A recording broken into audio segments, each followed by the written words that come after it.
Don't be sad that Dead & Company's over. I won't. You can still have that feeling of having the Grateful Dead family cook you food that you had on lot.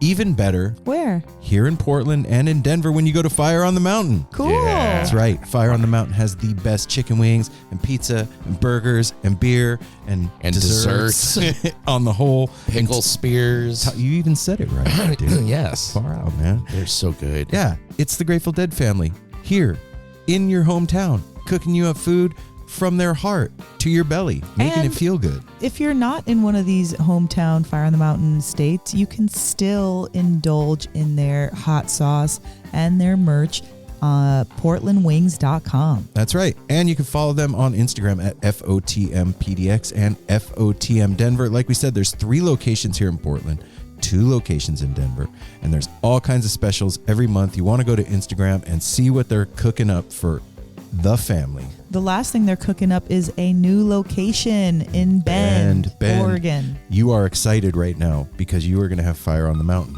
And you know what? It's okay, everybody. Dead & Company's over. It's cool. Just go have dinner at Fire on the Mountain. You'll have the feeling of being on lot, but like elevated to a more culinarily sophisticated experience for the connoisseuring deadhead. Yeah, and you'll be much more comfortable. Yeah, climate controlled. Yeah, so go check it out, Fire on the Mountain. You can go anywhere online and buy clothing, and that's boring. Don't be boring. Go to Shop Tour Bus and get yourself some Grateful Dead inspired merch from the coolest people on the planet. You know, Shop Tour Bus has been a sponsor of No Simple Road for over 5 years, and we never met until last week. And I can tell you that these are gem human beings. This is the cream of the crop of humanity.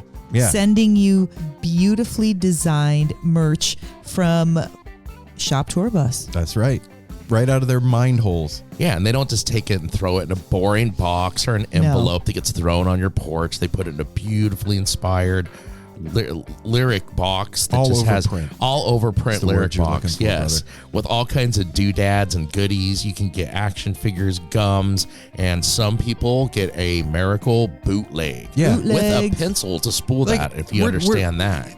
Just so you understand the gravity and weight of what we're talking about. We're talking about a real live Grateful Dead cassette tape bootleg that's been traded around the Grateful Dead family forever and ends up in your hands magically somehow by a miracle. That's why they call it a miracle. We're in 2023 and they're still trading tapes. And they're in good shape. I have several shape. of them. It carries magic on it. It does carry magic, and the box carries magic, and you're going to get extra magic when you put in the promo code No Simple Road, all one word, when you're checking out, because you're going to get free shipping. Yay, free shipping. So go check out shoptourbus.com and follow them on Instagram at shoptourbus.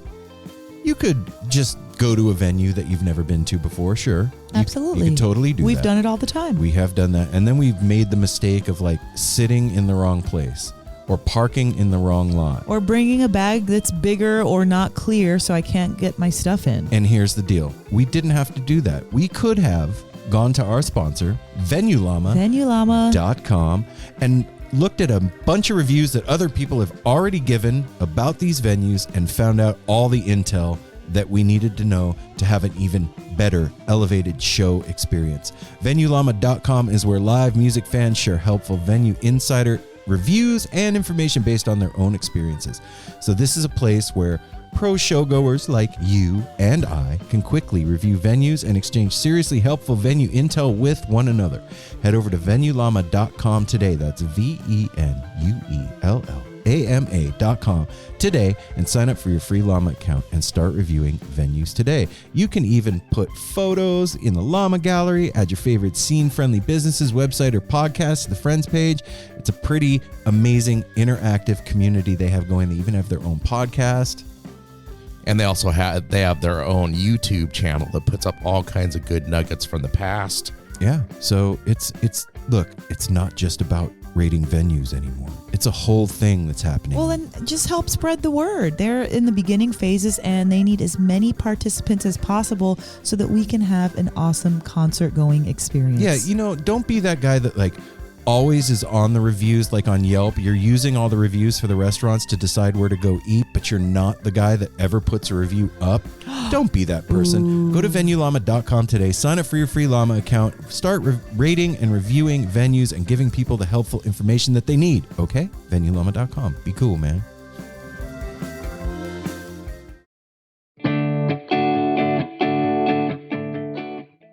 One of our favorite sponsors is back with us, Sunset Lake CBD. Yeah. If you're looking for CBD that actually does what CBD is supposed to do, look no further than our friends over at Sunset Lake.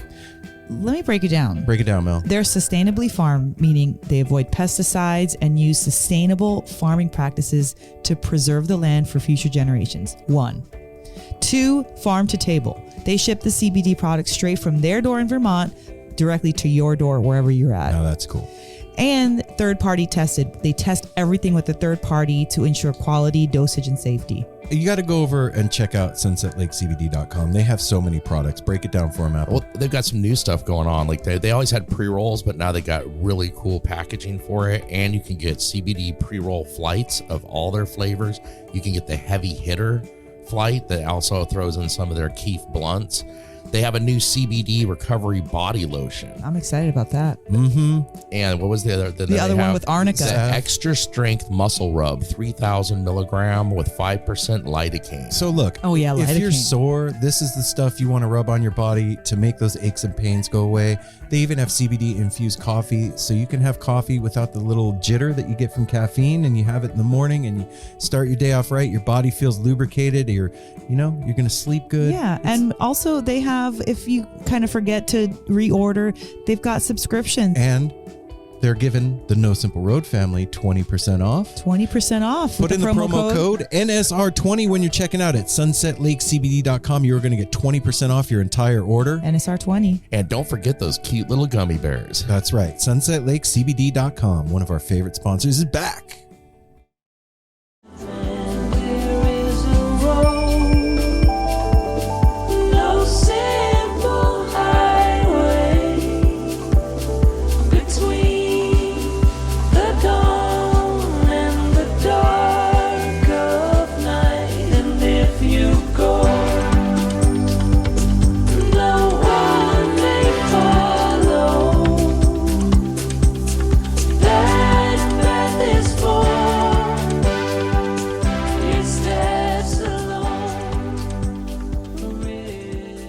Still feel a little bit like you're at fair?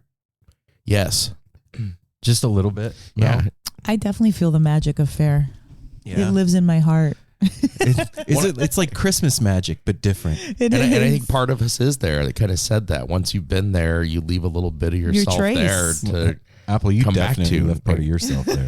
Yeah, behind the porta potties and by the Phoenix and hey now, scattered all around. No Simple Road family, this is Aaron. This is Apple. And it is Mel. And we are back for another episode of No Simple Road with our guest this week, Trevor Hall. Wow. Thank you, Trevor, for hanging out with us. Trevor, thank you. What a beautiful, beautiful conversation. Just like your albums, a beautiful conversationalist and so insightful and calming. And his album, this is good timing because it comes out pretty soon. It comes out September 15th, Trevor Hall and the Great In Between. And he just released another one of the singles. You can listen to 3 of the songs now. Shake It Out just came out by the time you hear this, about a week ago. So go check that out. You will not be disappointed. I love the fact that we now know what the Great In Between is. How would you describe the Great In I'm Between? not going to ruin it. It's part of this conversation that we're about to play for everybody. I don't want to spoil the fun, Mel. All right, Come on. fine. But yeah, ruin the fun. Here's another really cool thing that happened between the time that we did this interview and now. We found out that we're going to be at Cascade Equinox Festival with Trevor Hall and the Great In Between. Yeah, man. No Simple Road is going to be covering the festival. Looks like we're going to be doing a live podcast there. And we have a ticketing link up at nosimpleroad.com. You can also go to Cascade Equinox stuff. And there is time to prepare for it because it is September 22nd, 23rd, and 24th in Redmond, Oregon. It's going to be amazing. It's CascadeEquinox.com is the website that you go to for tickets if you don't feel like going to NoSimpleRoad.com. I get it. I mean, come to NoSimpleRoad.com. You can do that, whatever. But here's the deal. This is put on by Four Peaks and Gem and Jam. These people know how to throw a festival, and this is the first one of its kind here. And I've never been to Redmond. Me either. And from what I'm gathering from the posts that they're making and the website and the information that's there, this is a different kind of a music festival. This is a music festival elevated. There is all kinds of stuff going on at this, like music, art, camping, a marketplace, workshops, a kid zone, carnival rides, culinary commons, boutique camping, a healing sanctuary, yoga, craft cocktails, late nights, and much more. So, yeah, I'm pretty stoked that No Simple Road is booked for this. And then the grounds that it's going to be on, the Deschutes County Fairgrounds. If you go over to @Cascade_Equinox and check it out, you can see photos of it. It is pretty dope looking. Mountains all around, snow-capped mountains. It just looks like it's going to be beautiful. You're a snow-capped mountain. I kind of am a snow-capped mountain. You are. Look at my hair. It is. That's why I said I really like how the lineup really includes a lot of different genres. I can't say that it leans one way or another here. No, this is a very balanced festival. It's not leany. No, it's not like EDM. It's not a jam. It's not bluegrass. It has so many different. Did we read any of the people that are going to be there aside from Trevor? Mm-mm. All right, so Trevor Hall, Pretty Lights, Goose, Big Wild, Fantogram, Emancipation. Oh, look at that. Digging Dirt, Fruition, LPGOB. Dirtwire. I mean, there's a lot. Our buddies Aggie. That's right. I mean, I can't read the font. Yak Attack's going to be there. Oh, shit. High Step Society. Oh, yeah. La Special, one of my faves. Yeah, Lots of NSR alumni at this fest. Absolutely. And you know what? I love when things work out like this, that our conversation with Trevor was so comfortable and so cool and fun. And we all wanted to hang out afterwards. And then now we're going to have the opportunity to hang out together. So it's cool. And it does happen most of the time, not every single time, but most of the time when we have somebody on, it ends up that we just want to like hang out, like maybe like hug it out afterwards or like get lunch after.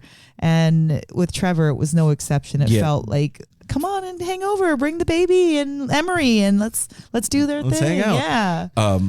This came to us through our friend Emily Ginsberg, and Emily is never wrong. She's an excellent curator of when she sends us stuff. It's like artists. Okay, yeah. And I got to be honest, I wasn't familiar with Trevor's music until Emily sent him, and I listened to one track and was like, "Yep, let's have him on the show." Mm-hmm. Hooked. And then your friend. Well, yeah, Brooke came over. We were having a great time, and I can't even remember how we brought it up, but I was like, "Oh yeah, we had this." Maybe I said have some. You put it on. I was out there. Oh. You put it on out on the patio, and she started singing along with the song, and we both stopped. We like looked at each other and looked at Brooke.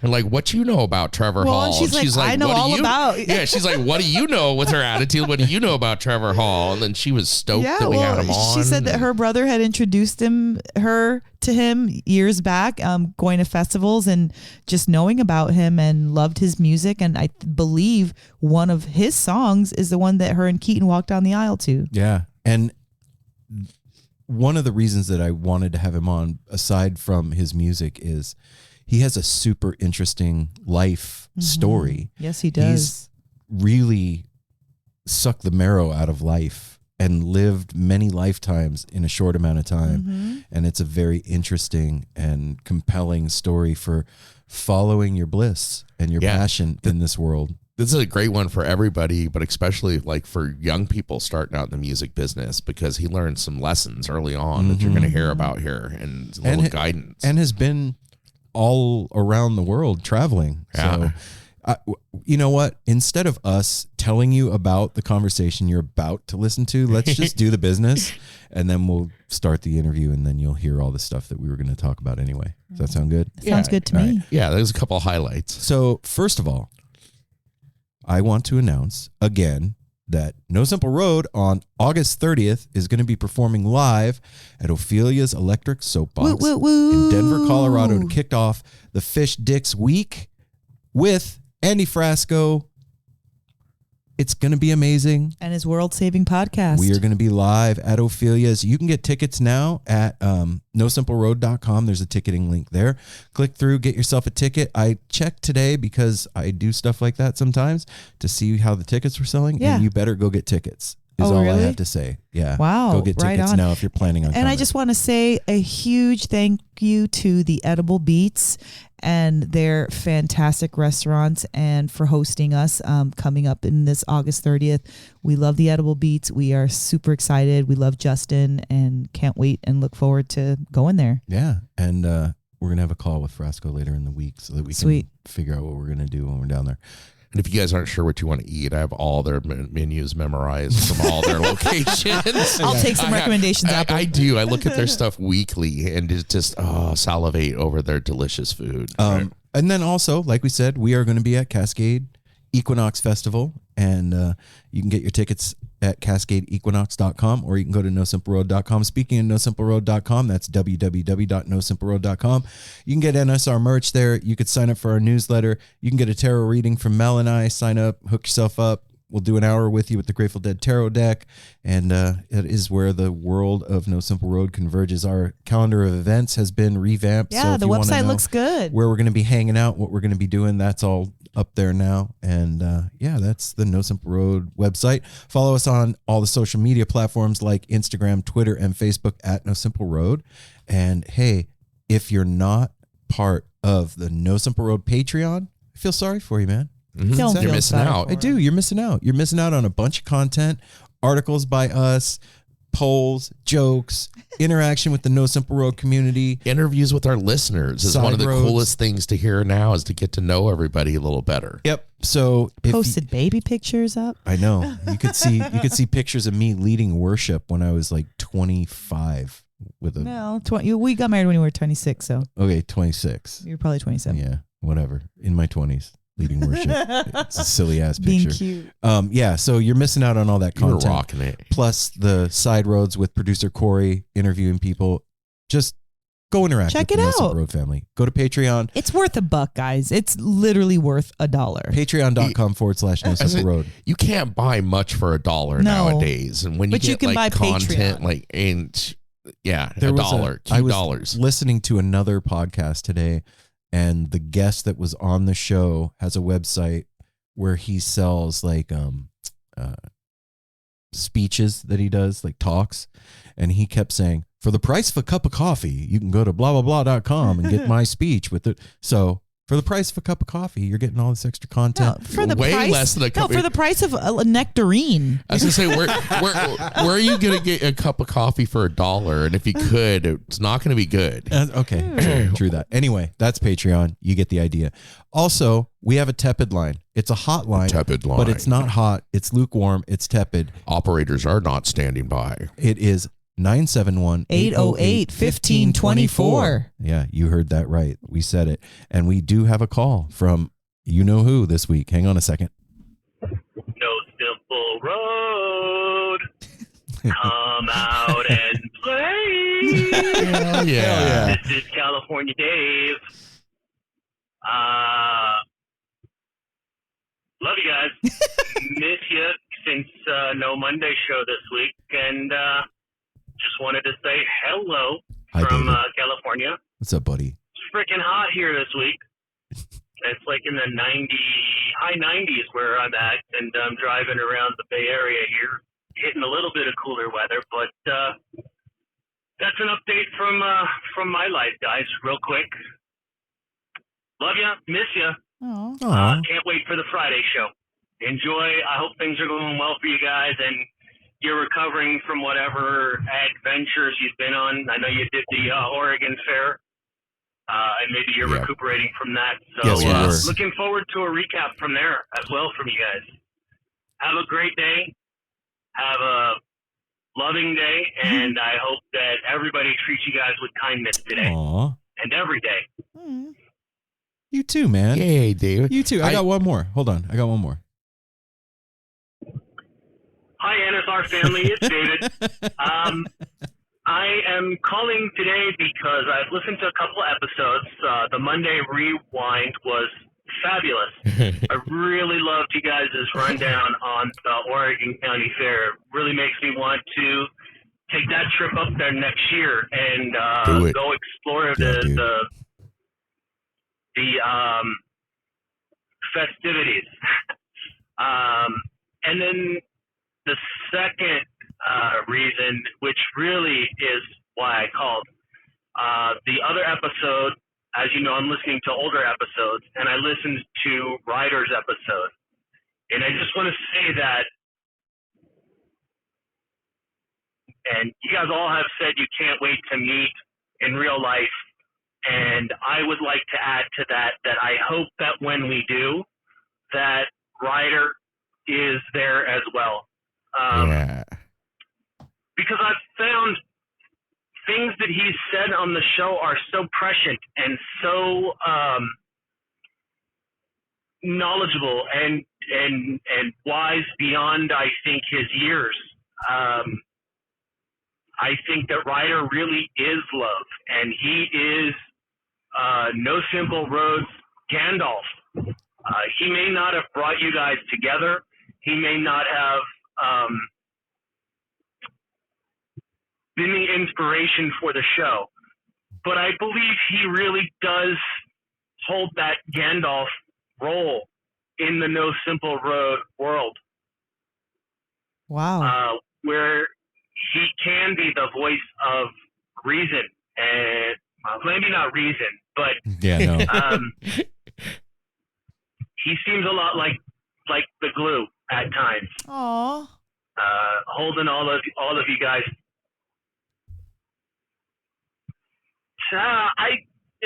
Anyway, I hope Ryder's there when we finally do meet. David, I love you guys. I hope that everybody out there in the No Simple Road family is having a splendid, loving, and blessed day today. I love you guys. I love all of you out there, and I hope that everyone is enjoying life. And if you're not, smile. It'll fucking get better. Especially if you're a member of the No Simple Road fam. Oh, David, you wow. Gem of a human right there. First, I love that you started off the first one with the Warriors reference. Mm-hmm. That was great. Yep.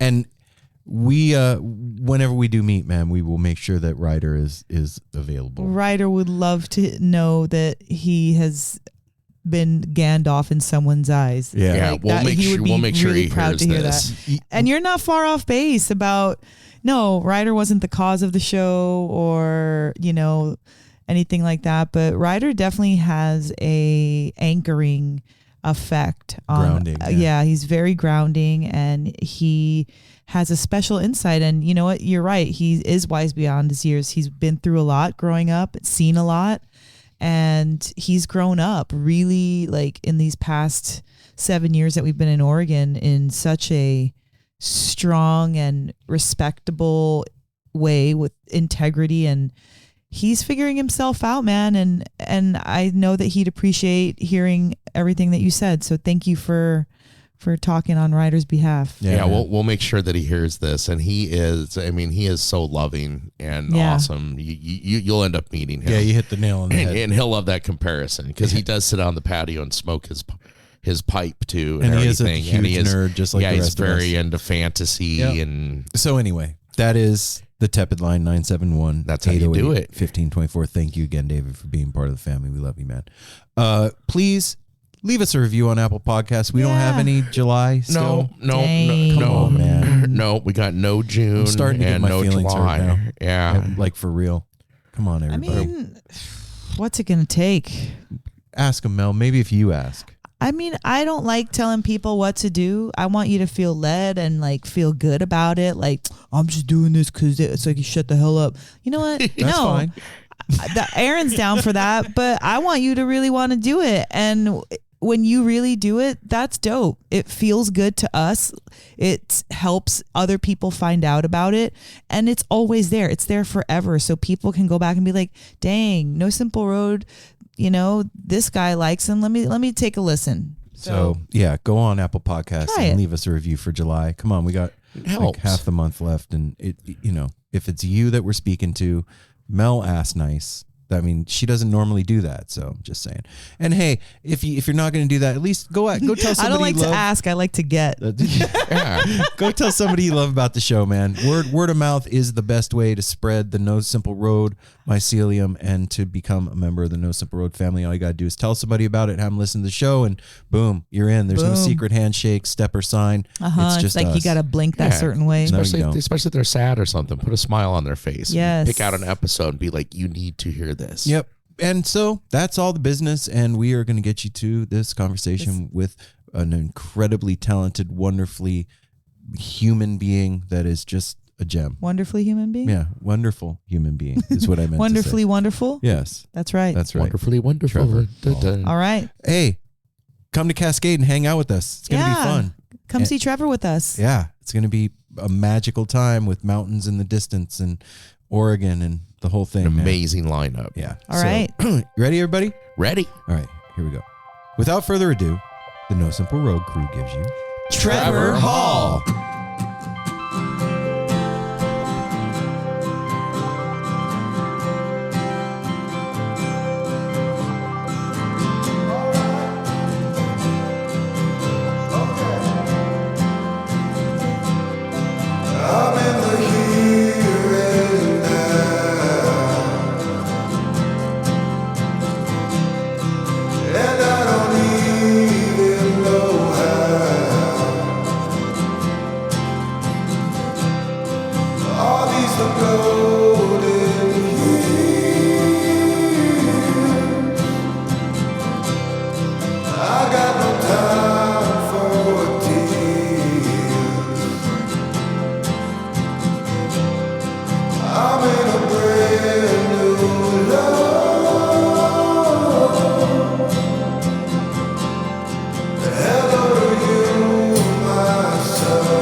we go. Yes. Wait. The voice of the ages. Oh. You didn't even have to sing for that. I know. My God. Just show up, man. That's all you got. I need one of those for the show. What's going on, Trevor? How are y'all? I'm good, man. We're really good. Thanks. Welcome to No Simple Road, Trevor. Oh, thank you. Thanks for having me. Yeah. This is like the first interview talk podcast of like this whole new cycle for me. You guys are like kicking it off. Hell yeah. Yeah. What's the new cycle? You just mean the new album or the new tour? Just the new album and like just it coming out later this year and just getting ready to talk about it and just share some stories and so happy to be here. Thanks, man. Yeah. I'm Aaron. Aaron. Good to meet Nice you. to see you. I'm Mel. Mel. And then I'm Apple. Yes. And where are y'all? Portland, Oregon. Okay, cool. Where are you at? I'm in Boulder, Oh man, Colorado. Yeah. Whatever room you're in looks amazing. Yeah, it's beautiful. The lighting. This is my little. This is the barn. This is where I record and my man cave. Yeah, I recognize this was in the new video. Yeah, it's in the new video. Yeah. So, Trevor, for everybody that's listening, why don't you introduce yourself to them so they know who we're talking to? Yeah, my name's Trevor Hall. I'm a musician, singer, songwriter. I've been playing for a while. I started quite young. I started around 16 years old, and I'm 36 now, so about 20 years of doing it. And about to come out with a new record later this year, which is pretty different than other ones in the fact that I've like self-produced it. I've recorded it here at home and done it all myself, so that's exciting for me. And just became a dad a couple years ago. Congratulations. Yay! Thank Happy you. parenthood to you. Thank you. And just another guy. Well, I gotta say, I gotta say, I believed everything up until that last thing. I was showing them right before we came on. I love your photo. She had the cover of the Boulder Lifestyle magazine with the family. Oh yeah, beautiful. Yeah, that was a first for us. We weren't sure, like, we're kind of introverts, and like we thought, oh, like how much do we want to show, of our spot and everything. But we were good friends with the woman who like runs the magazine. And we just thought it'd be good to like share in our community. And it turned out to be really nice. Turned out to be a fun day and a fun article. that's a strange thing that you just said, kind of, because being a musician and putting yourself out there, so much. How is that different? Oh, it's just the ever evolving balance, and an ever evolving like comfort level. At some moments, you may be feeling the energy to share and to tell story, and but at other moments you feel like perhaps your energy is just too fragile and you need to retreat. I think it's wise to kind of like just read your own energy. But yeah, I generally tend to be more introverted, except when I'm on stage and doing that. So it's kind of funny. It's just always been that way.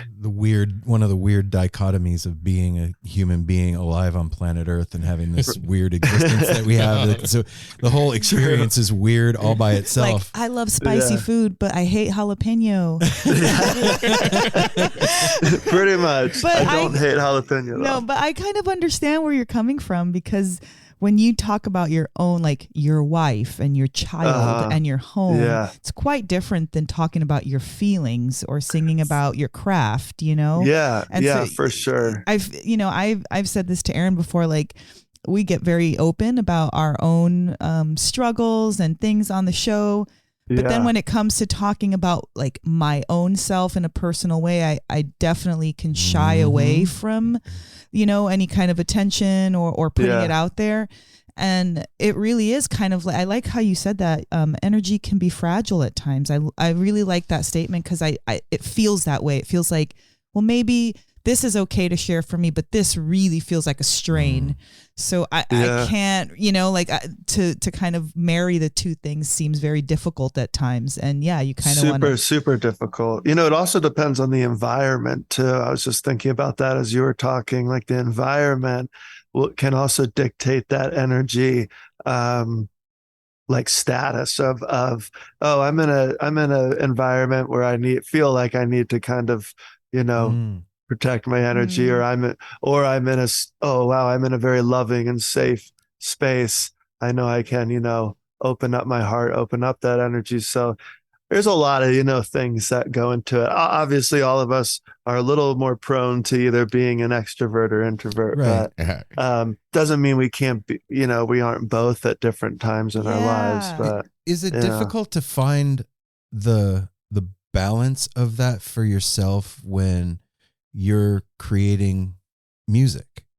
I would imagine it would be, because it's such a personal thing that you're putting out, especially the music that you make. It's very it's coming self-reflective. It's coming from your heart 100%.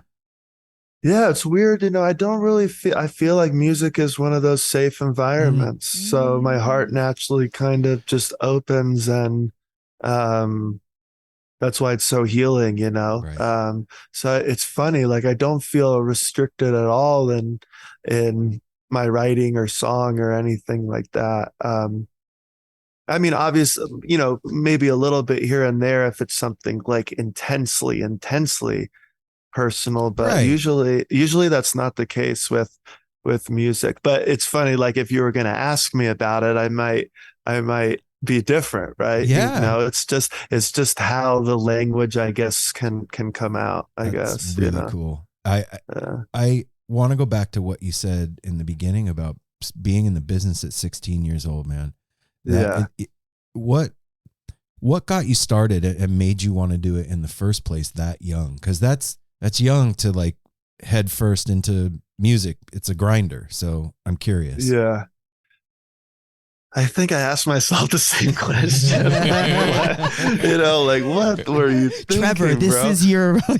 Oh my God, dude. What were you thinking?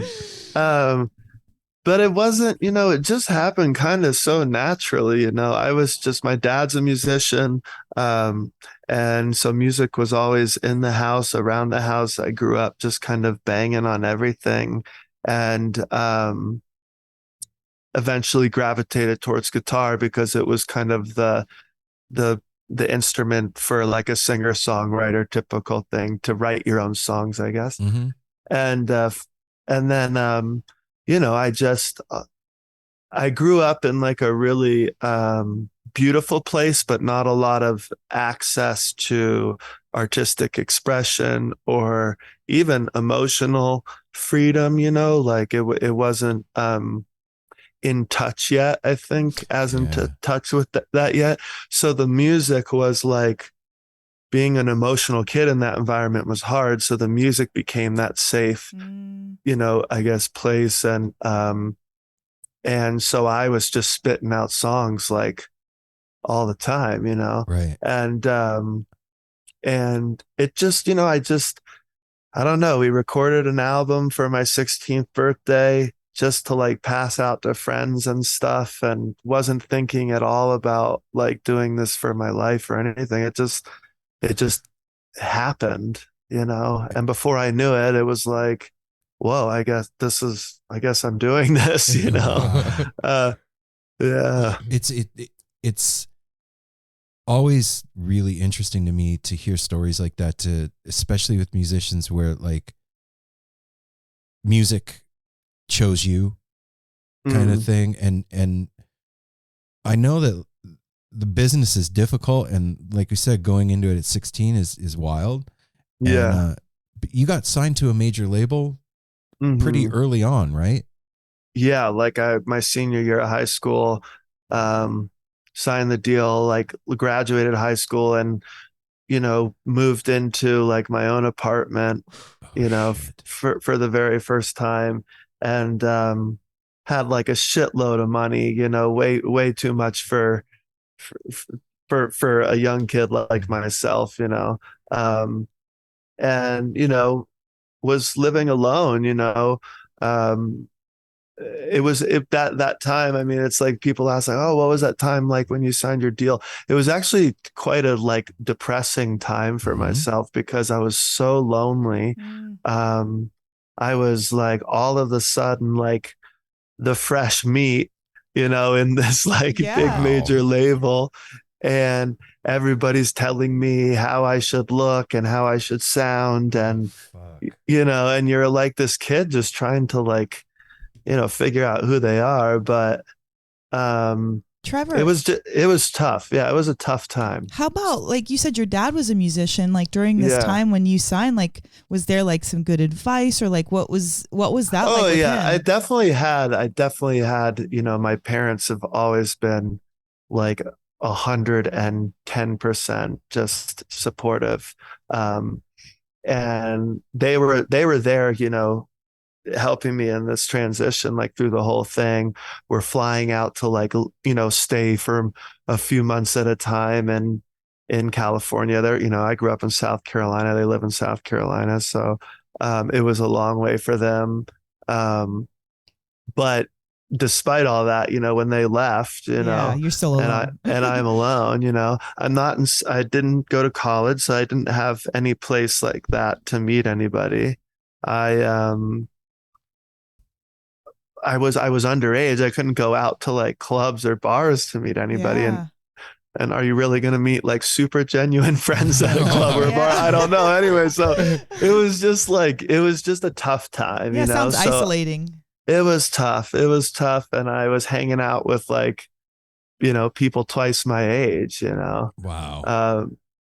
Because that's who I was around. I was around like all these like industry people, and so yeah, it was kind of a wild time. But I see like kind of how crazy it was like as time goes on, like as I'm getting older, and like and now I'm a dad, like I look back and I was like, whoa, like that was fucking crazy. What were you thinking? Like doing that, like, so people think like, oh, you're a musician, you got a record deal really early. Like that's the dream, man.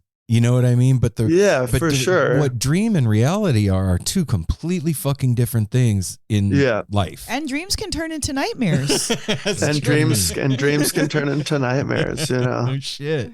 Yeah. And I just it definitely did like turn into a nightmare in the sense of like being in that machine, and like then like eventually being dropped from the label, and like just going through the whole thing. But it was all so necessary to happen, and it was all for the growth and the learning. But it's just wild. Yeah. Were you musically productive during that time? Like, was it because you were like isolated, you had more, I was so musically productive. Like the guitar has always been like my best friend. And I was, I had recorded a whole record for that major label. And then there was some like changes in positions, and everything kind of got shuffled, and that album got shelved. And then this new like president of the label came along and was like, I don't like that album. I want you to record another album. So I recorded like a whole nother album. Jesus. Right. And was just about to deliver that record. And they dropped me like a month before it was going to come out. So then that record got shelved as well. And so it was like, I was writing as many, because I was trying to put out some music, And that was the frustrating thing, was like, you know, having somebody else in charge of like not being of having somebody else who really doesn't know me at all, you know, really like doesn't really like treat me like a human being, like, to be honest. You're you a know what I mean? product. Like, I'm a product, you know, for them, and has no idea what's going on in your life, you know, and you're trying to, you know, be an artist and share your you know, share what you got, and that person just being like, no, I don't want that to come out because that's how they feel. It was so frustrating. What does that do to your self-esteem, dude? It was just so frustrating. It was just oh my god. It was 3 years. It was about 3 years at that time span, and it was just like awful. To when I got dropped, when I actually got dropped, I was so happy. I was like, I was jubilant because I had nobody else controlling my music or what could come out or what not. And, you know, it was like, I'm free, you know, so. No, I imagine too, cause you went through this time period from a young age. I mean, cause it sounds like you had an incredible like self-discovery journey too after this. And I imagine that kind of catapulted you into that form, like discovering your spirituality and everything. Yeah, for sure. I mean, that was one of the things that I think kept me like kept me in a good way, you know, during this time of just kind of madness and not knowing what is going to happen at any point, having no kind of solid ground to stand on.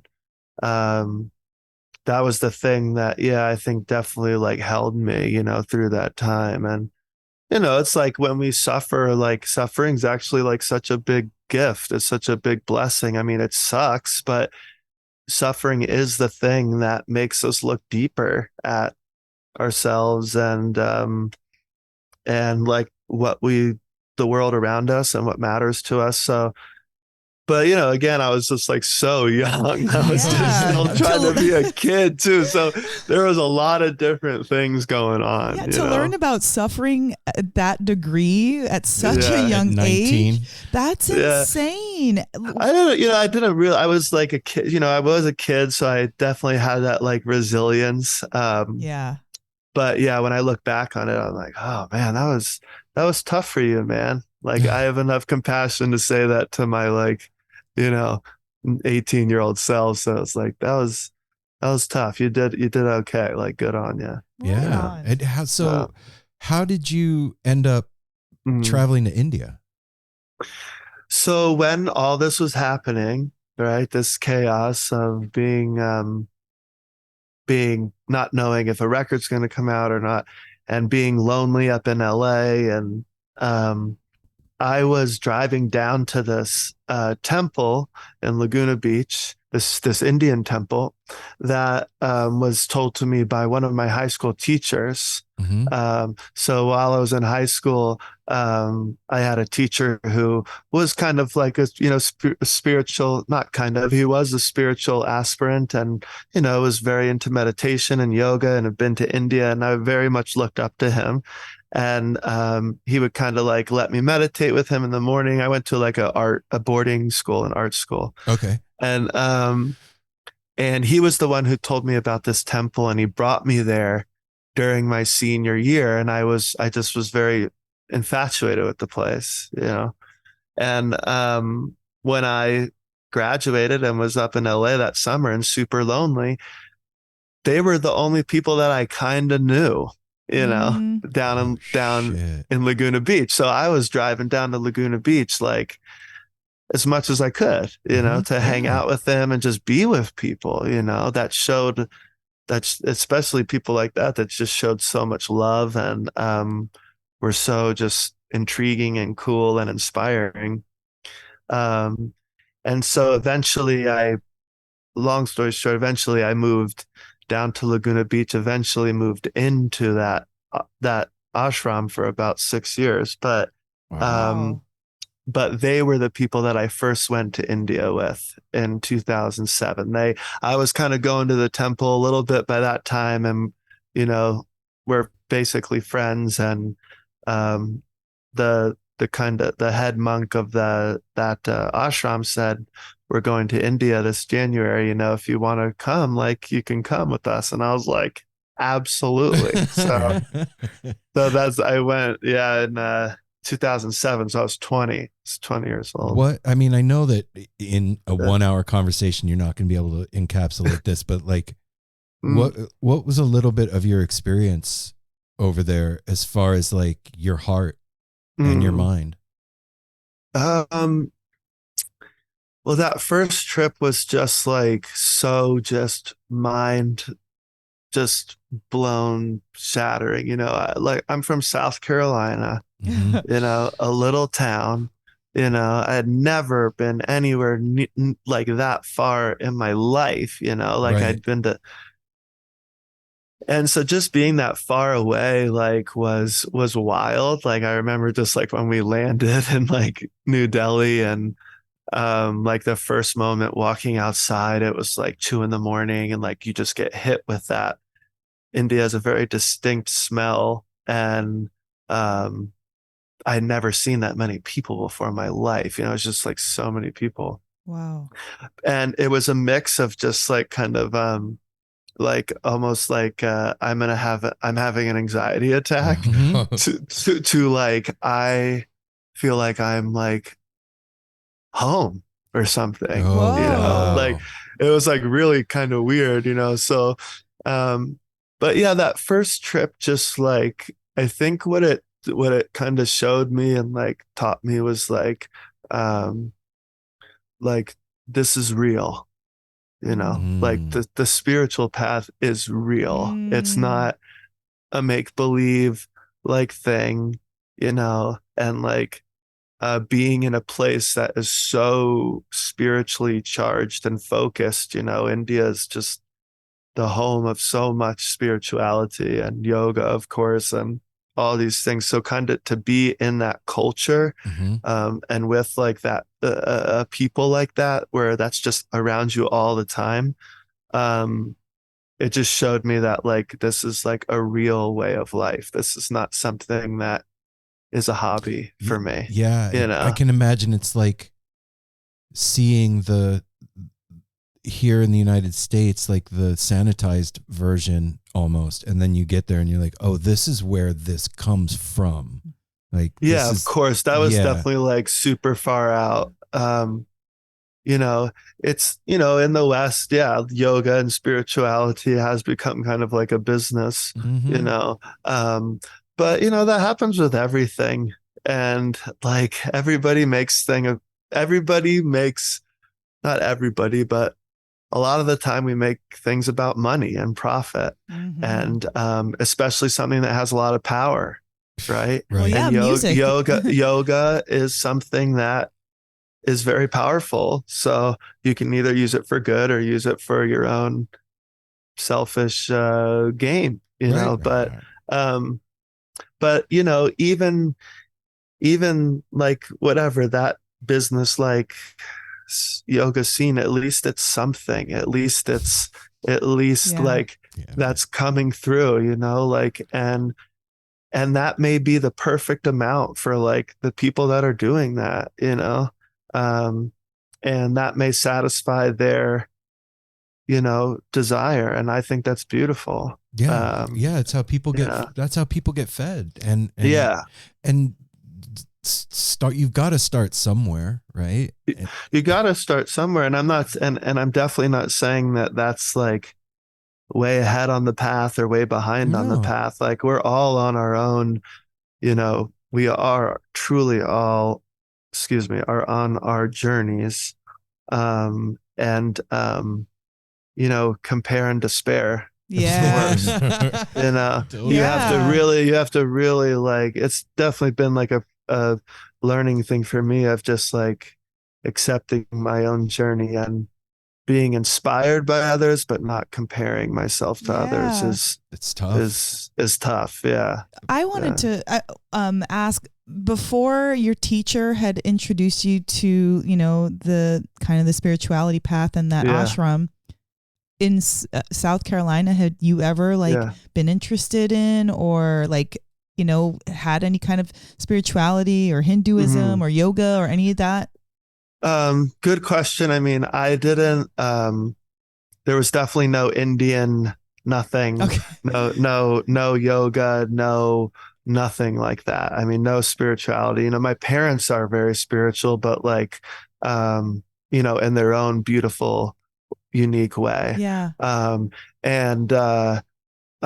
remember though, growing up, I was so into karate because karate was kind of like yoga. When I look back, I felt like it was something that was a little, the most spiritual thing I guess I could find, you know, in my environment, you know, and martial arts became like, I loved kind of the discipline. I loved the, you know, that the aspects of energy and harnessing energy. So that desire was there, you know, and it wasn't until, my freshman year of high school, there was like one studio that opened up on the island where I lived, a yoga studio. And a friend of mine was going, and he invited me to a class. And I do remember that first class. I knew like, oh man, this is something, you know. Isn't that like so, but that was it, you know. That was it. And but then when I came to California, you know, for my boarding school, I was hit, you know, because LA, there was like yoga everywhere at that time. It was like just like really like popping off, I felt like. And being up at that school, you know, having the influence of my teacher and some friends, it just started to like explode, you know. So it's I don't know how. It seems like it was already like, you know, bred inside of you, you know, because it's like you were almost familiar with it when you got when you encountered it, you know, and then it brought this kind of natural flowering of your spirit and clearly your music too. Yeah, obviously the music took on like a different flavor the deeper I got into my spirituality, and but you know, it wasn't like a conscious choice. It was more like you said, it was just kind of this like I was just so spiritually like hungry or something. Yeah, man. I completely understand. I lived in Vegas for a long time, and I moved to LA. I was like 19, and going to places like the Krishna Temple and the Self-Realization Center, and it really, like you said, showed me that this wasn't like something that came from a box at the grocery store. This was a real thing that is alive and vibrates with energy and is and as you know, it's a living practice. You know, people are like dedicating their lives to this. You know.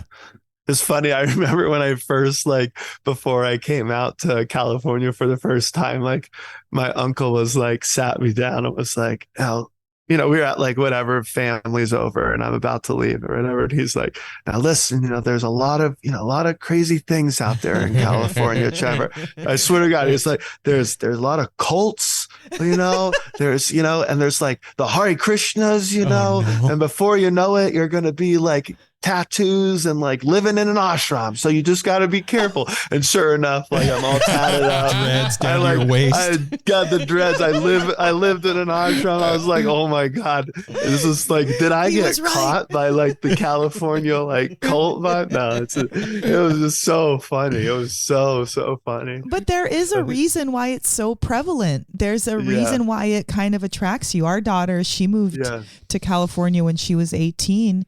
And almost instantly, her and her boyfriend at the time were going to the Krishna Temple and doing the dinners in the evening, like the Sunday feast. Yes, the Sunday feast, and like, and you know, bringing home the Bhagavad Gita and things like that. You know, at the airport, getting stopped at the airport. Absolutely. And what I saw it do was I think when you move to California with these grand dreams, you know, Yeah. you do have to have something to kind of anchor you down and ground you, especially if you're not there with family, you know, like For sure. family, like your uncle, hey, you better be careful. Like you don't have that when you go back to your apartment, you know? For sure. So for sure. you need some type of spirituality. I mean, I'm not saying this is good, but like, that's why people fall into cults. 'Cause it's kind of something that other people are like, no, we got you, or it's some kind of a family away from family. You're somebody, you know, you're lonely, you're seeking community. Yes. You know, I was very lucky to have fallen into a healthy group of folks, you know. Yeah, man. So, you know, it's it was just it's wild. Life is a trippy journey, man. This is so trippy. Yeah. So how go ahead. Well, I was just gonna say, well, then this journey you're getting to, probably you went to India for the first time, and then you obviously went back because then you met the love of your life there. I was curious about that. I did. Well, after that first trip in India, like all I wanted to do was be back there. Wow. And it created another kind of like almost like sadness, you know, because I found this place where I was just on fire, you know, and I just found myself always thinking of like, I can't wait to be back, or I'm like planning my next trip. And so I started, you know, kind of falling into this rhythm of, you know, touring my ass off all year. At that time, you know, I was just like in the van trailer, like playing so many shows that you're just living on the road, no sleep, like just touring like crazy. To when the winter showed up, you know, around December, January, I'd go to India and I'd be there for anywhere from a month to like, you know, 3 months, you know. And I, you know, at that time, you know, I turned my phone off and I just was like really like disappear, you know. Wow. That's awesome. Eventually in 2012,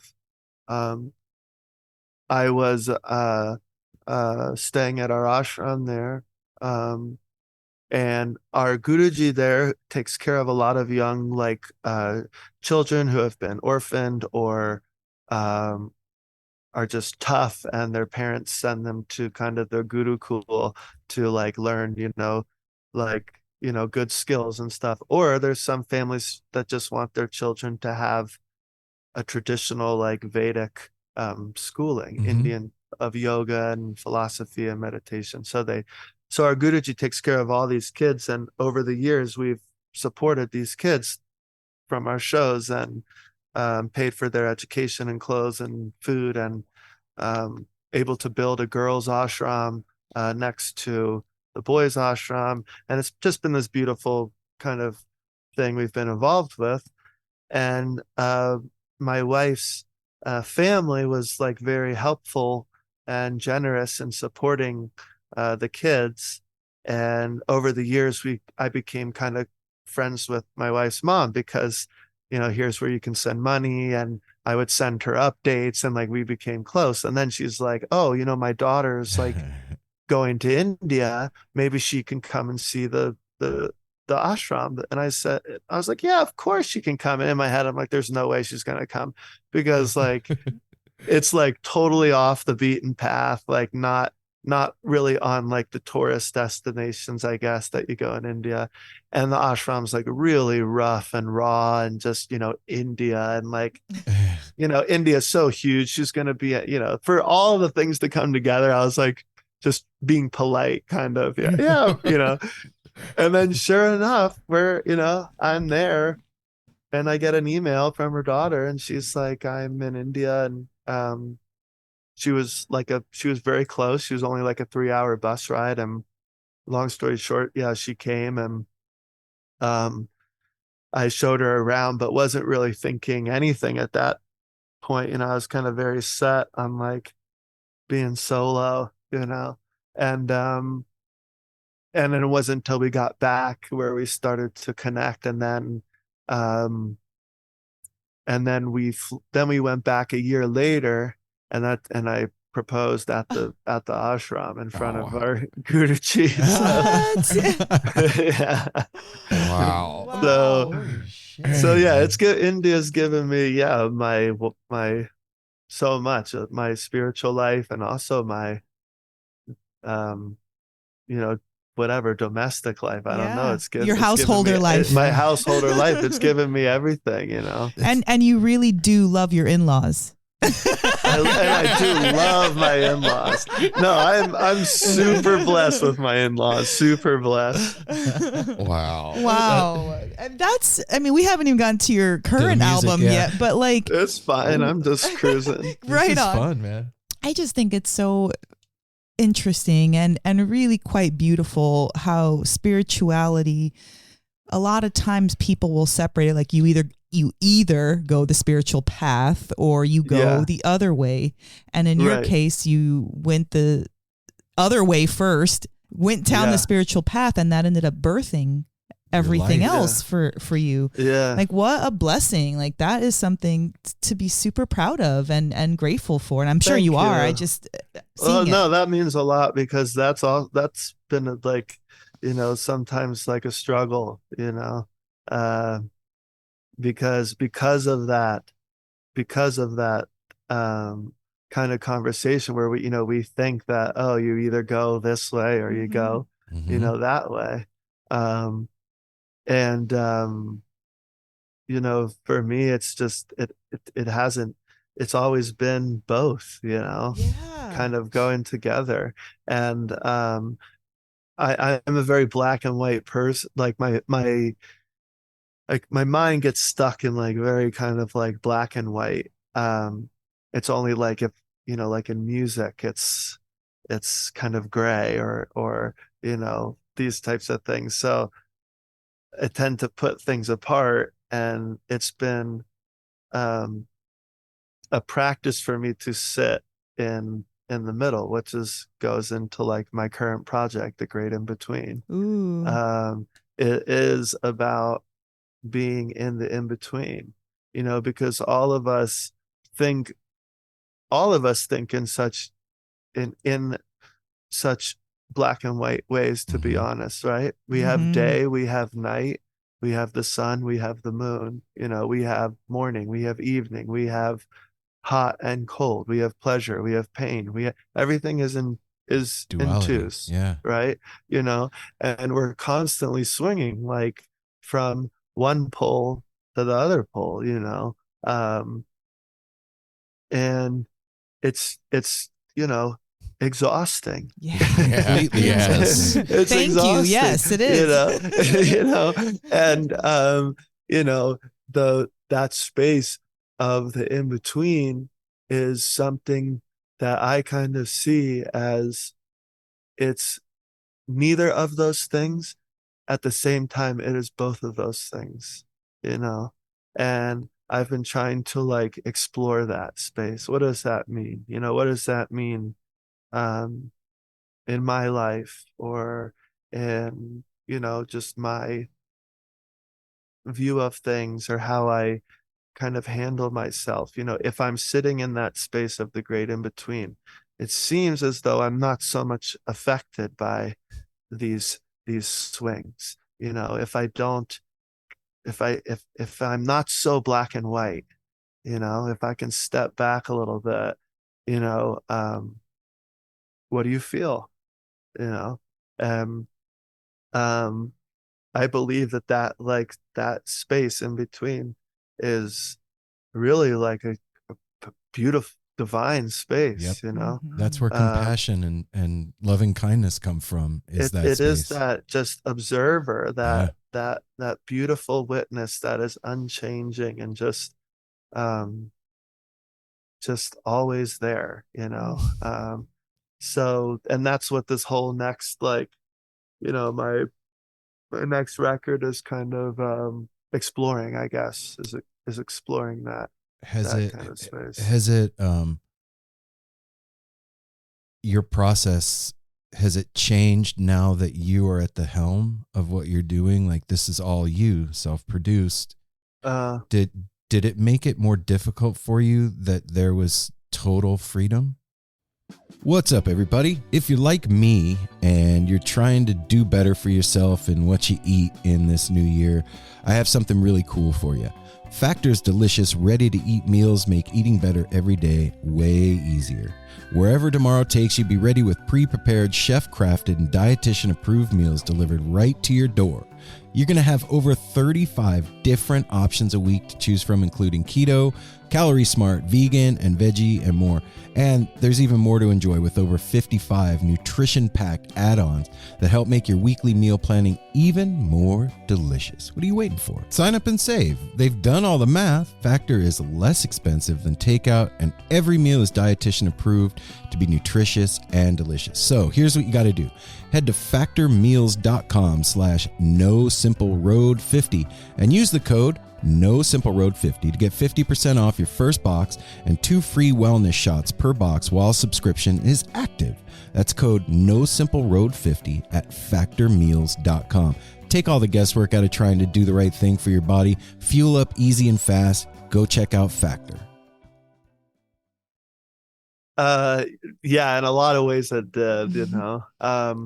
I just, at this point in my kind of artistic like career, like I've always worked with a producer on every record, you know, and I've just kind of recorded humbly like my demos like at home, you know. I never considered myself like a good engineer or anything like that. But you know, as time's gone on, as the years have gone on, you know, I found, oh, I can do this on this part on my own and this part on my own.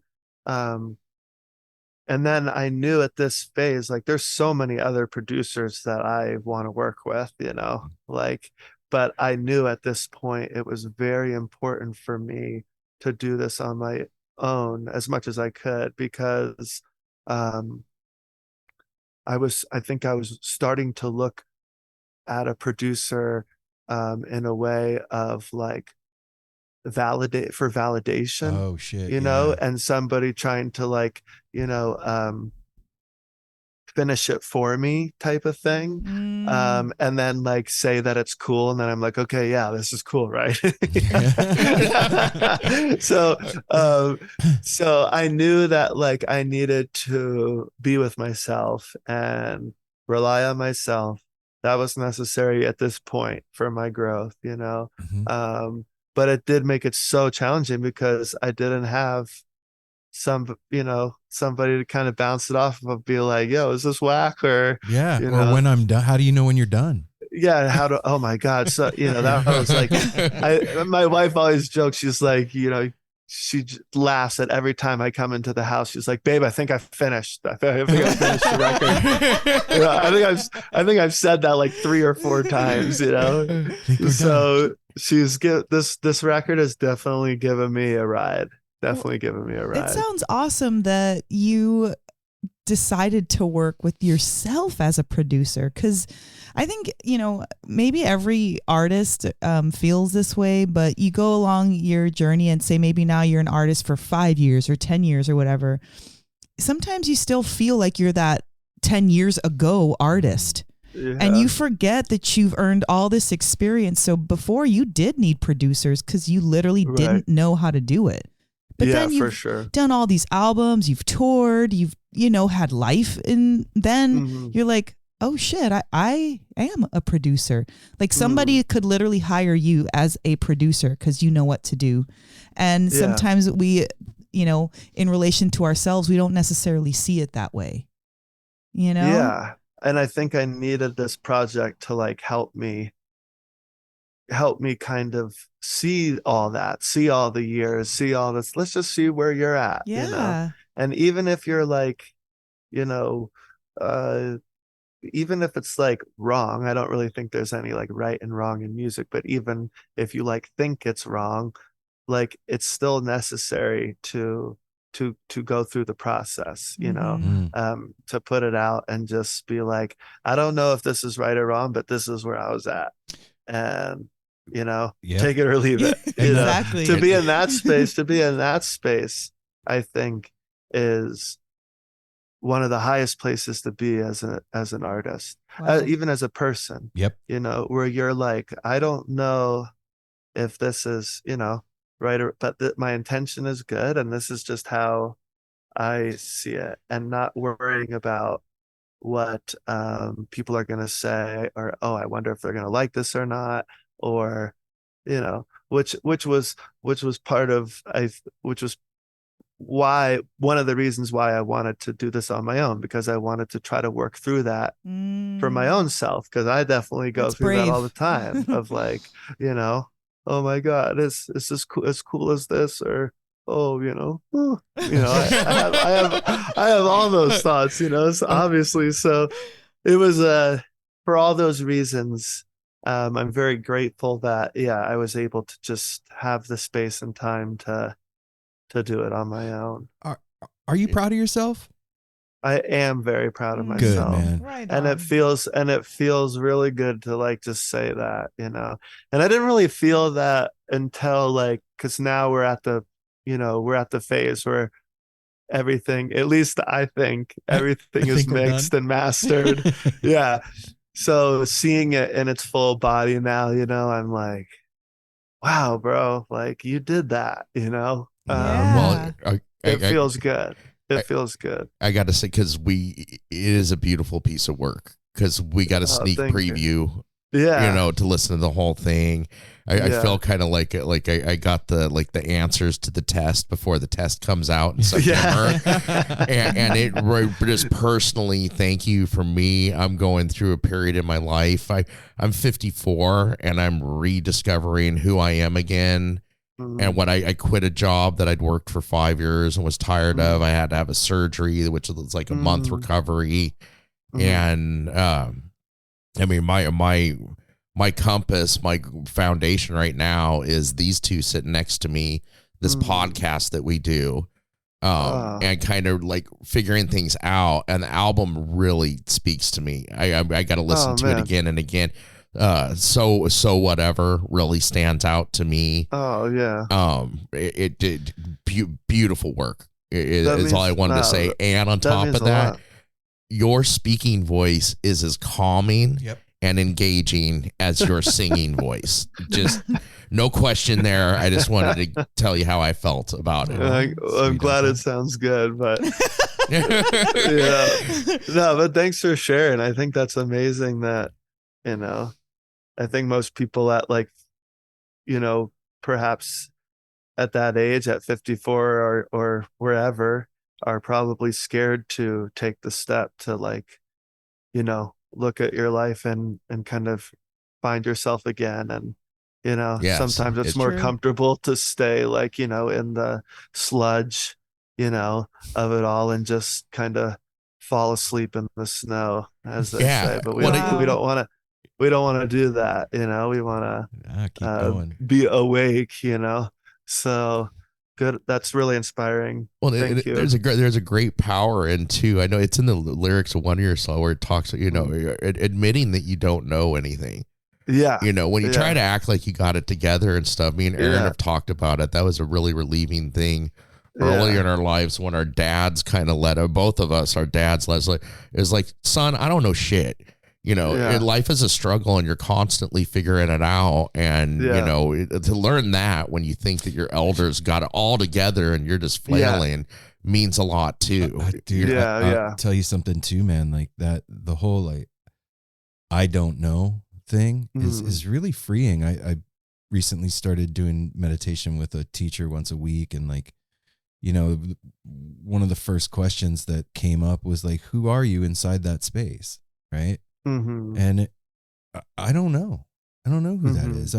That's a space of not knowing. I don't need to know there. I don't need to have identity in that thing. That's the opposite of that. And that realization of being able to say, I don't know, was like this huge pressure release valve. Like, I can let go into this experience of being alive on the planet, and I don't have to get it. It's just, I'm free. And it was that's huge, man. And that's huge. That's so huge. I mean, it's like a a mantra that that for myself, I'm so obsessed with figuring things out all the time and knowing, and that's just been such a thing. I just have to, it's always though, it's just to keep reminding myself, Yeah. There's this beautiful parable that I love, that this one like Indian saint shares, where he's like, you've come to like the wine house to like get drunk, like you've come to this like tavern to get drunk. You only need one bottle of wine to get drunk, right? You don't need to know about how many bottles they have on the wall and like how many are in the storeroom and where they came from and how they were made and this. No. You just need to drink one bottle. Just drink it, right? Yeah. Or he says again, like, you've came to like the orange grove to taste the sweetness of the oranges. You don't need to know how many trees are in the grove or how many leaves are on the trees. You need to go for the essence. You need to go for the essence, right? You need to cut off the head and the tail, and go for the essence, and I think that's sometimes one of the reasons why I think I am more introverted, because it's harder for me to, like, when there's a lot of things around me or a lot of external, it makes its way into me easier maybe than it does for other people, Yes. and I feel like, when all of that's happening, I'm trying to figure so many things out, and so getting in your own energy is a way, I think, of like tasting the orange and not trying to like count everything and like this. I wanted to ask, it's a little detour from what we were just talking about, but I think it's relevant. How has being a parent added to the soup of everything? Because not only to put it lightly, right? Because Aaron and I are parents, and we're also grandparents, and that added. It don't stop either. It doesn't stop, but like as you're producing your own album, your son ends up on the album. You know what I mean? You have an entire song, and so like, how did that kind of like mesh and marry into what you are and who you are now? Oh Lord, I mean, I'm still basically up until now, I'll say. I think like before becoming a parent, like I kind of like thought I didn't really know what was going on, and now that I'm a parent, I have absolutely no fucking idea what is going on. Like, it is just like, I mean, it is moment to moment. Welcome, brother. And I think that is the most beautiful and challenging part of it, is like, the song on the record that Hello, My Son, the song that's on the album that I wrote for him, is like, the first line is like, I'm in the here and now, and I don't even know how, right? It's like, I didn't do any like meditation I'm not trying to like mindful breathe right now, or like, it's just like this, I'm literally forced to be here in this moment. Yep. Right. And I can either rebel by wishing, I wish I had time for myself. I can't go do this thing that I used to do, or right now, or like, I wish I had more sleep. I wish I wasn't, I wish I was exercising more, but I don't have time, all those things. Or I can just be here and really, really be present in this moment, from moment to moment. And I think that not allowing me to spin out in my mind about all the things that I spin out in my mind about, because I have to constantly be here in this moment, has been like just like so powerful for me. And also like just seeing like how selfish, I was before becoming a parent. You really, you have to give up your, so much of yourself, and think constantly of this other being's welfare, over your own, kind of seeing that, and seeing my, previous self, thinking like, oh, I don't think I'm that selfish, but all those memories things. Cut too, right? Yeah. Yeah. And then I think the other, like, probably the biggest thing that, along with that kind of radical, like, presence, has been like, the meditation on, like, death and, like, impermanence. I didn't, I thought, I, like, thought about that stuff before, like, being on a, spiritual path, I guess. You tend to contemplate, like, the impermanence of things. Right. But it wasn't until Kailash was born that it was like all I could think about was, like, death. And I don't mean that in, like, a dark, like, morbid way. Like, it was just like, I just really, I don't know. It's hard to say. Like, I just brings saw into focus the cycle. Line. Yeah, it brings into focus the cycle. And that's just been, like, really a lot, Dude, wait till you have a grandkid someday. You want to talk about the cycle coming into focus. Yeah. Well, no, even just forget about forget about the grandkids. Your child moving out of your home, that like truly becoming an empty nest. So you were an empty nest before your son. So like you said, you really couldn't even know that you were selfish or not, because you had nothing to, like, grade it against. There was no. You were just being your normal Trevor self. You had no idea. But then this baby comes in, and then this baby turns into a man. Yeah. And this man is like, hey, Dad, I'm moving out. And they look like you. They smell like you. They talk like you. They have all these ideas that, like, are original, but you showed it to them. You know what I mean?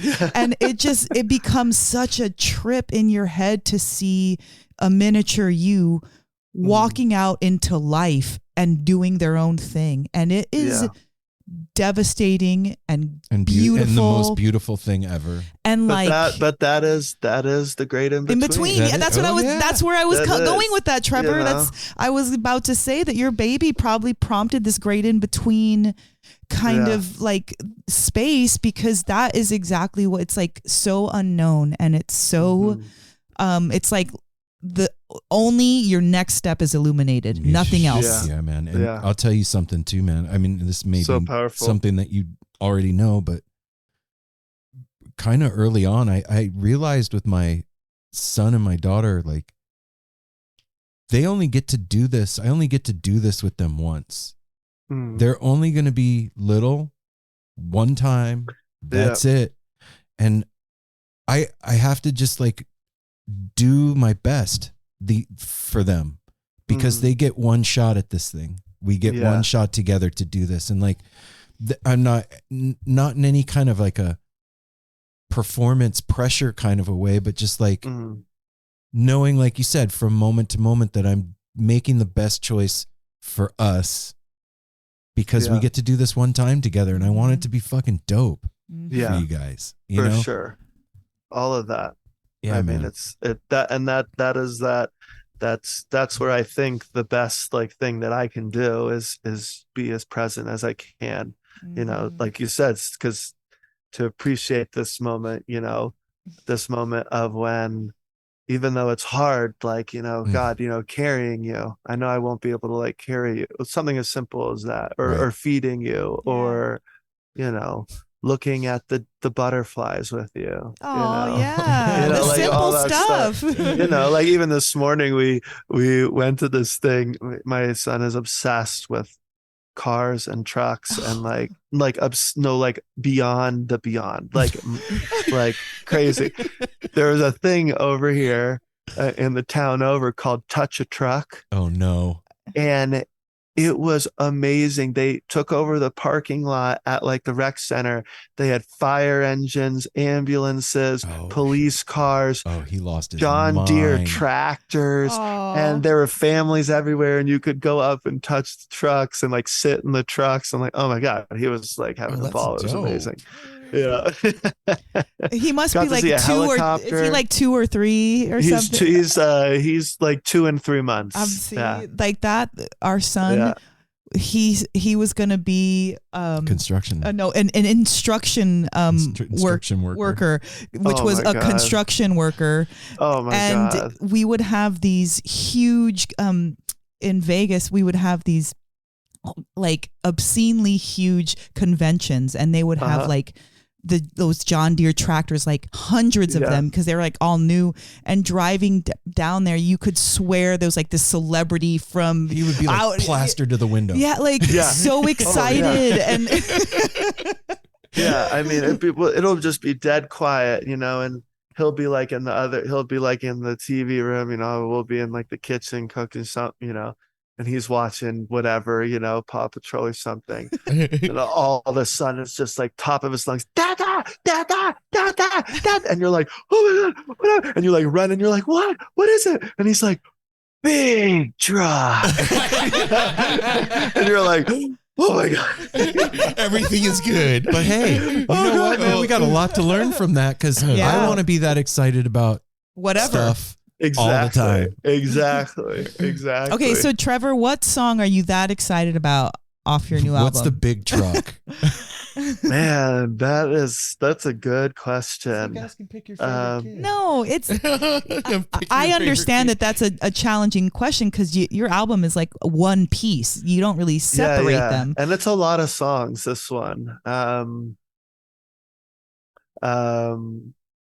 you know, the first track I like really, really think about a lot, and I just love it's called "Don't Want to Be a Machine," and I love how it came together, and I really love just how it kind of, you know, I always like the first song to kind of like set the tone for the record. Obviously, you know, I think most artists would agree, but I think like this one really does that for me. It definitely kind of states like, okay, you know, what are we doing here? It plants your flag. This journey we're about to embark on, you know, like what's the purpose? So,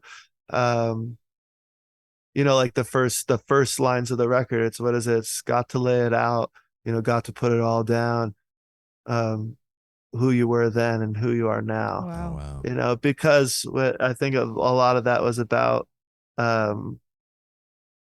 you know, becoming a parent. You know, there's a death that happens to absolutely your old life, you know, and then there's also this rebirth that's happening at the same time, and it's really painful and beautiful, and again the great in between. But I think those coming out with those lines, it's like that's what the whole record deals with in some degree, right, you know. on.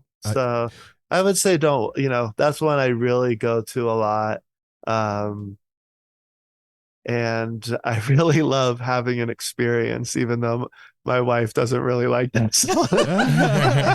And she's gonna kill me for saying that on you know, but no, I joke about it with her. But that's those two are ones that Having an Experience I like, because I felt like I really stretched out creatively on that. Oh yeah. And just did something that was like really, really out of my not out of my comfort zone, because it was so fun to do, but it was just like I was really stretching to like see how far I could take things in that song. So that's why I like that one.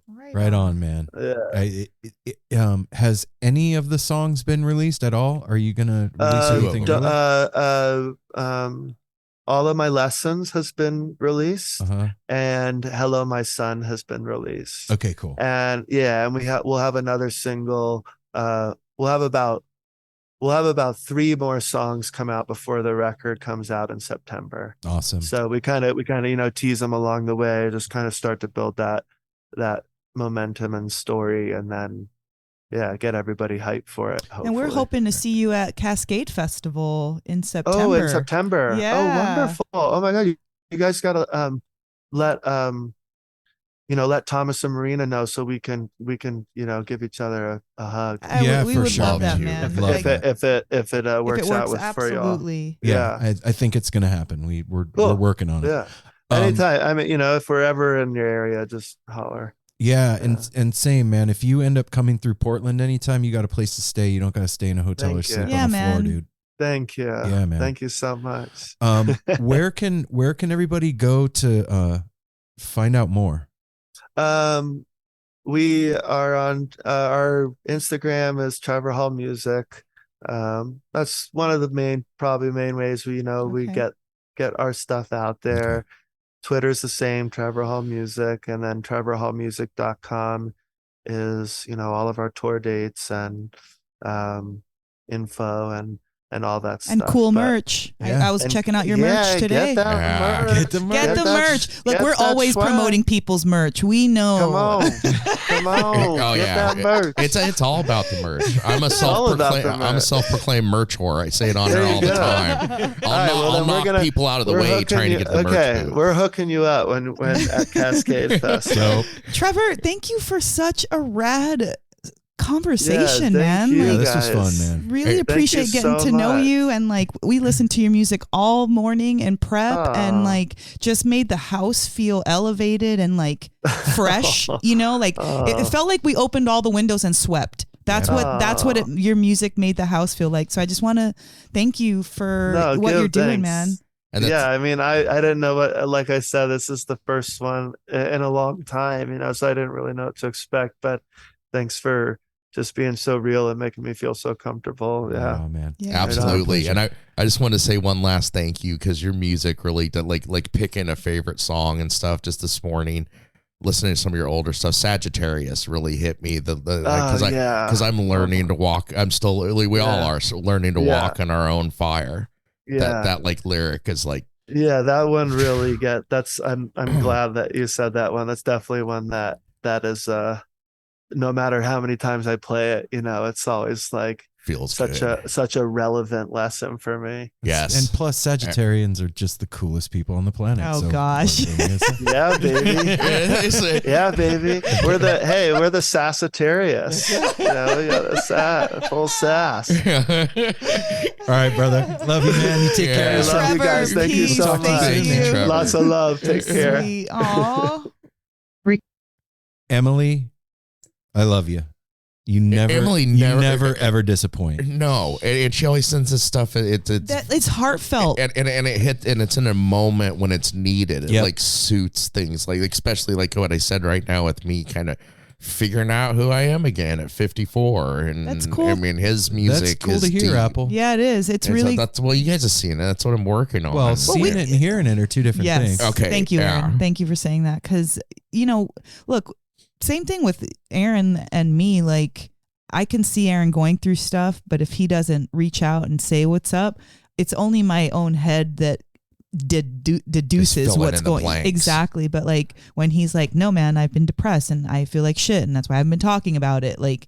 That opens up the conversation, and it allows the dialogue that happens that helps to heal that or give you more insight or you know what I mean? It just Well, with us, we talk so much on here and everything. Sometimes you forget, you don't say the important things like that too. I mean, you guys are this show and which is basically what we do together in life is my foundation. It's my solid. I've never heard you say that before. No, I've never heard you say that. And that's fucking cool to hear. That's dope. It's what I have right now, and it's great. The people, I had a great conversation with my dad this morning. He's a dad, so his job's even at 54 for you to get is serious. Still to be hard on me sometimes, but then also to be oh, son, and we had a great conversation because I'm struggling right now trying to find a job, which I mean none of us want to do really, but things will work out. And that's what he reassured me this morning. And that's kind of what Trevor and his journey and everything, like it's like everything's gonna be okay. Everything is okay. Yeah, and his song, the So Whatever on there that I think he's singing with his wife Emery. I'm not sure if it's her on it because it doesn't give credits, but it's kind of one of those things like people are giving you shit. So I'm an amazing human being. So whatever kind of. I think sometimes when people say it's gonna be okay, the part that it is okay, but what the part that's being referred to in that is our thought about it. Like nothing's wrong. I'm going to feel okay about the way things are. Yes. Like you're not on the street. You're not like, there's no real antagonist against you, but it's your head and how you feel about yourself and how you feel about how things are going. That's going to be okay. Well, and it's not necessarily okay right this moment, but that's what's going to be coming up. Yeah. And also, not for nothing, and I know you already know this, but like, because of the situation that we all live in, since we all live here together in the same house, like nothing's going to happen to you, dude. Like if you didn't get a job for 6 months and couldn't pay your rent, nothing's going to happen to you. We're not going to, you know what I mean? Get the fuck out, Apple. We got another person. Bryce is moving in. We got this dude Grape that's coming to take your place, and he can pay his bills. Exactly. So meatloaf, dude. You really you thank you, brother. Don't put pressure on yourself. And that's what I'm learning not to do right now. This week was really tough. Well, the energy needs to be shifted to something positive, not the keeping yourself down about it. You know what I mean? Like the energy needs to be like, okay, I'm fucking fired up. I'm going to go out and get a job today. Not like, well, no one's called me back. Like, so the energy is being shifted differently. One's like, okay, that nervous energy is being balled up and it's going to go to the fight instead of balled up and going into my demise. Well, yeah. And look at like, Trevor, the story is so. I mean, we just scratched the surface with him. I know. I wish we could have been longer. He's got to be a repeat guest. Yeah. Think about how crushing that is. Oh, I know. Get signed, then you realize that you're in a meat grinder, and that you're a product, and nobody cares about you, and there's all these phony fucking people around. But also, you make the best thing that you think of that you could in your 16, 17-year-old life. This isn't good. I want a different something. We're putting that over here. Nope, do another one. And make a child at that age basically doubt your entire existence. Yeah, and what? I guarantee it. His entire identity was wrapped up in what he was doing. Yeah, and to have people shit on it. And then to lose it. And that's the one thing none of us said, but it's implied. It was like, congratulations on making it through that, because dope person. So many people that were faced with what he went through there would have turned to them. Drugs, alcohol, and he turned to spirituality, or just being like, you know what, fuck the music industry. We've heard those stories, where it's like, I'm just done. I'm going to go work at, wherever, not this.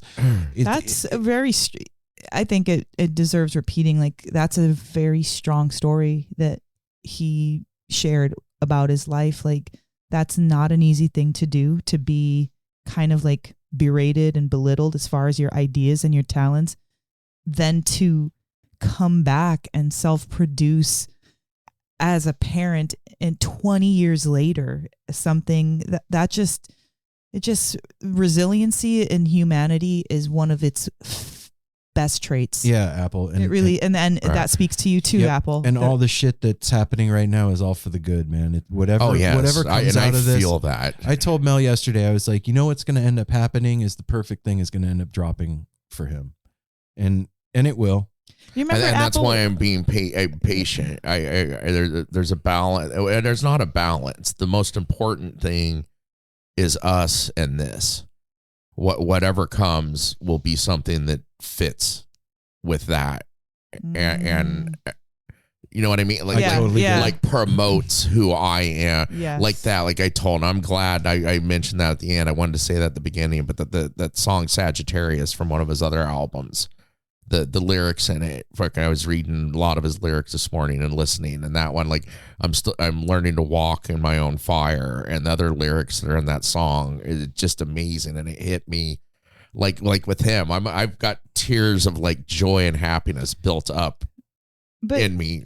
I think too that but you shouldn't forget that you totally tore down your entire life that you had built up until this beginning of the year. 6 years and change. Like literally, but even more, you were dealing with your hemorrhoids for like 10 years almost. We've been here for 7 years almost.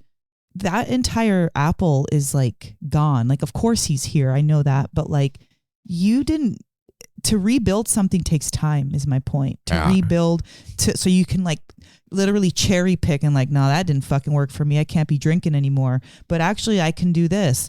And you know what? Those fucking clothes, they weren't me. But you know what? This is like, you literally get to re-establish and rebuild yourself in the best kind of a way. And you can change too. Like you don't have to like, okay, this is it once and for all. I picked this outfit and that's the end of it. Like, no, like you get to be truly what you want to be. Yeah. And keep changing and not be like, this is who I am. Yeah. Like yesterday was a big step, which I realized last night, not being able to go to sleep. Oh my gosh. Yes. Which was Should actually we even talk about it? I'm embarrassed. No, I'm not going to. But like taking a bad situation and making good of it. I realized last night what I did yesterday, my little field trip getting out of here. I went and I visited my old self. Ooh. I needed to do that. It's been 4 months since I left where I was at for 5 years, like 1/10 of my life, a little short of that it was spent there. And I loved that. And I realized I love those people, but but now I'm different. Now I look at it. I was received differently. I felt differently when I walked in and when I left. And it was like, oh shit, I didn't know what I was doing. It's like going back and making sure that you should have broken up with your ex. Yeah. Instead of sending like late night texts or something, like you know what, I need to go visit real quick, and it was good, and it was very good. Wow, oh man. But you know what, everybody, I know you're all dying to know. No. Okay, never mind. You're the only one dying to tell. No. Yeah. All right. Yeah. Anyway, thank you, Trevor Hall, for being on the show. It was an incredible, incredible conversation, and I think that we'll be elevated for the rest of the weekend. It was so good to have you on, and I think I can speak for all three of us. We want to have return visits. Oh, yeah. You. And we're so grateful that we were your first one out the gate, and we hope that all of them fail in comparison. Pale. Not fail. Not fail. But they're awesome. But they'll be great. They won't fail, but pale. Yeah. Hey, everybody. You know what? We'll be back on Monday. And so you don't have to be sad. You can hang out with us again. It's going to be fun. Monday episode of the No Simple Road Weekly Rewind, produced in collaboration with the Edible Beats out of Denver, Colorado. And I wonder if Trevor knew about the Edible Beats. We didn't know. I'm sure. He has to know. You living up there and being in that music and scene. That vegetable forward stuff. Like, my man knows what's up with good food for sure. So until then, what I'd like all of you to do is smile at a stranger. Safety third. Hydrate. Take care of each other. Listen to Trevor Hall. Yeah, and listen to Trevor Hall. Absolutely. Get your weekend started right. We love you. Peace.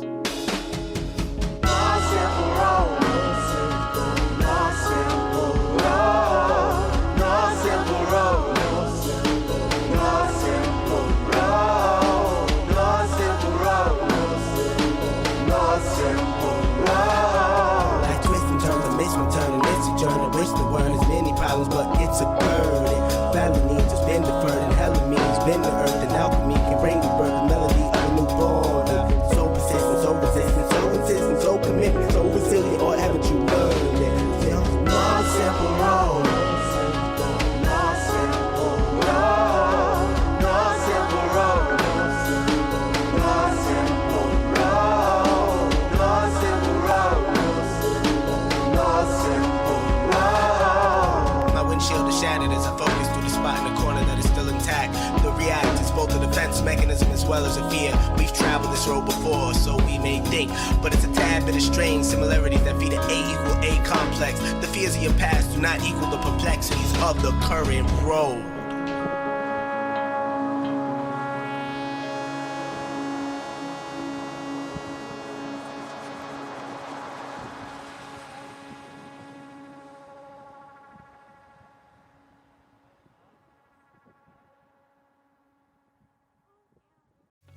What's up, everyone? It's Joe, and I'm the host of That's Awesome with Joe, a podcast on the newly formed Sound Talent Media Podcast Network. I talk with tons of your favorite artists, managers, touring personnel, and more. Most of the time we talk about music, but lots of the time we end up talking about something completely unrelated. We laugh a lot. We do a lot of really stupid things, but also some things that are really informative and interesting. Basically, it's a podcast that I think you should listen to. Obviously, I'm biased because it's my podcast, but I think I might be into it if I wasn't the host. Check it out at soundtalentmedia.com.